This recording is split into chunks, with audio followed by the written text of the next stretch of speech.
நாட்டில் இடம்பெற்ற பல்வேறு சம்பவங்களின் தொகுப்பு அடுத்து. மதுரகிரி ஹெல்மில்லவெவ பகுதியில் நேற்று வயலுக்கு சென்று கொண்டிருந்த விவசாயியே காட்டு யானையின் தாக்குதலுக்கு இலக்காகி உயிரிழந்ததாக போலீசார் தெரிவித்தனர். ஹெல்மில்லவெவ பகுதியை சேர்ந்த 47 வயதானவரை இந்த தாக்குதலில் உயிரிழந்துள்ளார். கழுமுதுர கடலில் மூழ்கிய ஒருவரது சடலம் நேற்று மாலை மீட்கப்பட்டுள்ளது.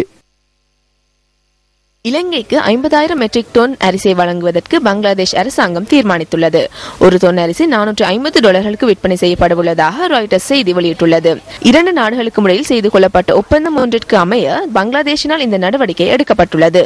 தமது நுகர்வுக்கு அதிகமான அரிசி கையிருப்பில் இருப்பதால் அதனை இலங்கைக்கு வழங்குவதற்கு தீர்மானித்ததாக பங்களாதேஷ் உணவுத்துறை அமைச்சர் குறிப்பிட்டார். மொனராகலை பிவிலை வீதியில் லொரி மற்றும் பஸ் மோதியதில் லொரியின் சாரதி உள்ளிட்ட 7 பேர் காயத்துக்கு உள்ளாகிய நிலையில் மொனராகலை மாவட்ட வைத்தியசாலையில் அனுமதிக்கப்பட்டுள்ளனர். விபத்தில் பலத்த காயங்களுக்கு இலக்கான நபர் லொரியில் சிக்குண்டதாகவும் பலத்த முயற்சியின் பின்னர் அவர் மீட்கப்பட்டுள்ளதாகவும் எமது பிராந்திய செய்தியாளர் தெரிவிக்கின்றார்.